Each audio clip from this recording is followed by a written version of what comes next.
Hi, everyone. My name is Caroline Hale, and I'm a social worker at Legal Aid of North Carolina. Today, I'm going to be talking a little bit about how to find and apply for affordable housing in North Carolina and what that process looks like. So first, I want to start off by saying that if you are currently under threat of eviction, please contact Legal Aid of North Carolina at the number listed below, as we could possibly help prevent that from happening. In North Carolina, I'm sure many of you know that there is a severe lack of affordable housing. Many programs and agencies are constantly changing, new ones come into the picture, and others lose funding and shut down. The goal of this presentation is to show you how to locate programs and what you're going to need to apply for them. So finding and applying for housing can be a really confusing and stressful process, and that was even before the COVID-19 situation. So I'm hoping to break it down for you and make it as digestible as possible so you can have the best outcome possible. So the first step, and I'm going to go over each of these in detail, is you're going to need to make sure you know what documents you need, find these documents or request new copies, understand the general application process, and then find and decide on what housing programs you'd like to apply to. So first off, what documents do you need? This is a list of documents I have found to be pretty commonly asked for, but a landlord or potential landlord may throw something out of left field that I didn't think of. But generally, this is what's required. You're going to need to present photo IDs for all the adults in the household, and that includes children that may be living with you who are older than 18. You're going to need social security cards for all adults and children, and not just the number. They're going to want to see the card and make a copy of that. You may need to present a letter of reference from a previous landlord, and they're probably going to require some type of income verification. So if you don't have one of these documents, I'm going to go through how you can find and locate and get those documents so that you can apply. So first of all, photo IDs. Your local DMV can issue you a driver's license or just a state issued photo ID. Right now, due to COVID-19, if your license expired between March 1st or is going to expire before August 20th or August 1st, 2020, there is a one-time 5-month extension from the date it expired. Currently, fines and fees are related to expired IDs are being temporarily waived. Many DMV offices right now are closed or will only see you if you have an appointment to limit the number of people there at a time. You can call the number listed here, 919-715-7000, to find out how your local office is running. And now, and even normally, DMV services are offered online. You can get a driver's license renewal or replacement ID cards through their online website. So if you do not have your Social Security cards, I'll start off with that one. You can go to the Social Security Administration.gov website, which is listed right here. You can create what's called an online portal, and I will say it's a pretty rigorous identity verification process to get that portal running. You're going to be required not only to submit your full name, your current address, your Social Security number, but you're also going to go through an identity check where they're going to ask you about any credit accounts you've created in the past few years, past addresses you've been associated with to verify your identity, make sure you're the person claiming to use this Social Security number. I will say I've done it myself and I answered the questions wrong first. So if that happens, you can try again, but just be thinking back to what credit accounts you've opened up recently. You can also request your Social Security card through calling the number on the screen. That will take you to a person to talk to who will also ask you those similar questions if you don't have access to the online portal. And in the online portal, you can request new Social Security cards, and you can also request your Social Security award letter. And you can request both of those things through the phone number as well. And I have had some luck with people calling their local Social Security office to advocate for their Social Security award letter to be expedited, given the urgency of their situation. So I would try all three of those things, and hopefully one of those options will get you your card or award letter in a reasonable amount of time. If you do not have your proof of income or are wondering how you can get it, many places will simply just require 3 months of bank statements, and that's pretty easy to get. You can almost always access that online, or just go to whatever bank you use and request that. It's a pretty common thing people ask for. They may ask you to present a letter or pay stub from your employer. I would start by just asking HR for this, or your manager. Again, it's a very common and simple thing people often ask for. Next, they may require you to submit verification of child support if that is something you are receiving regularly. If you are currently using the NC Child Support online portal, you can get that information from there.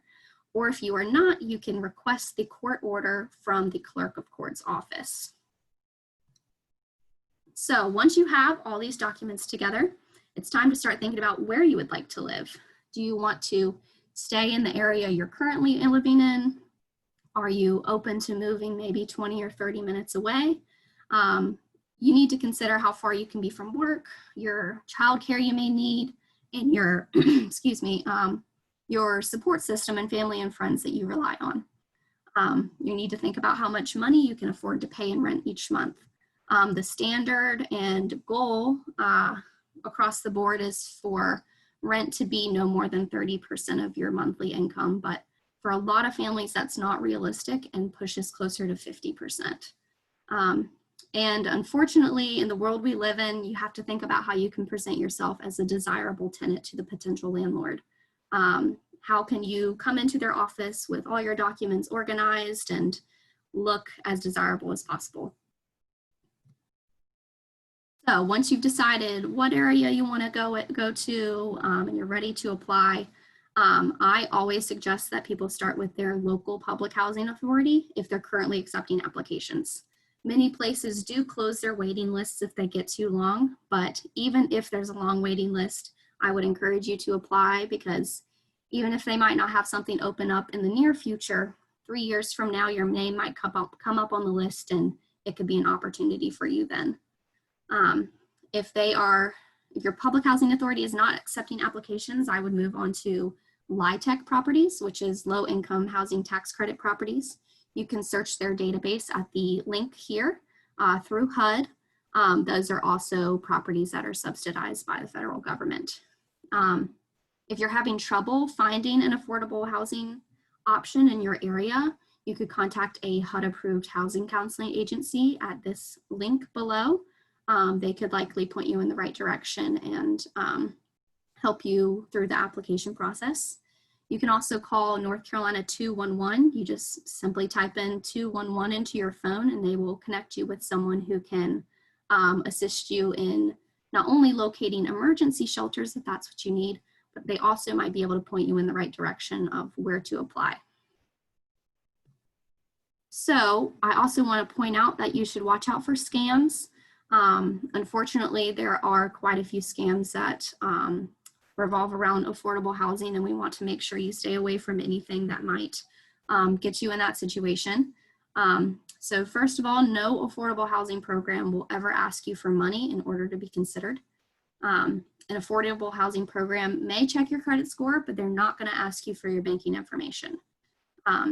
If there is an ad or website for an affordable housing program that has maybe some spelling or grammatical errors, that's definitely a red flag and probably not something that is real.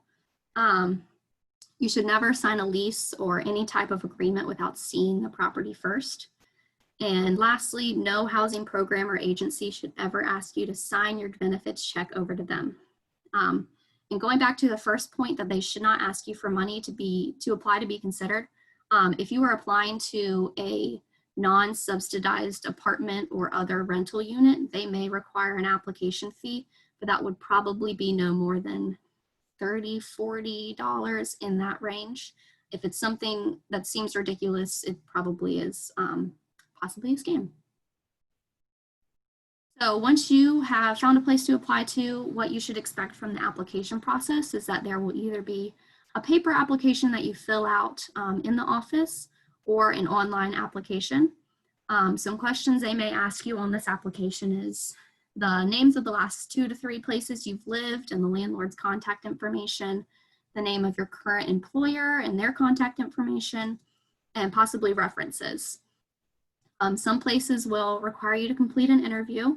And like I said before, you want to present yourself as a desirable tenant. So my advice is always to treat it like it's a job interview. Many places conduct a credit and background check, and it is very important that you try to be forthcoming with any information that may come up in either of those searches. Landlords are much likely to be more flexible in understanding of what comes up in those if they know it's going to come up ahead of time. So if you are not having any luck and you feel like you've exhausted your options and time is running out, I want you to know that you should ask for help. It's really hard to ask for help, and I think just about everyone would agree with that. But especially now during the COVID-19 pandemic, you are not alone in this struggle. I think 40 million people have applied for unemployment, and that is unprecedented. I want to encourage you to create a crisis plan. Are there family or friends that you could stay with temporarily while you continue to look for a place? Can you afford to stay in a hotel or motel for some amount of time? Have you talked with your current landlord? And are there shelters in your area that are available to you? And lastly, please stay persistent. It pays to be calling these places once a week, checking in to see if there's anything that you can do to help move along your application. Ask if there's priority given to any groups or situations. Many places prioritize veterans, people who are fleeing domestic violence situations, and people who are going to experience homelessness very soon or are currently experiencing homelessness. And update your contact information. If you get a new phone number, make sure to let them know, because if they call the old number and you don't answer, you could have missed the opening they may have had.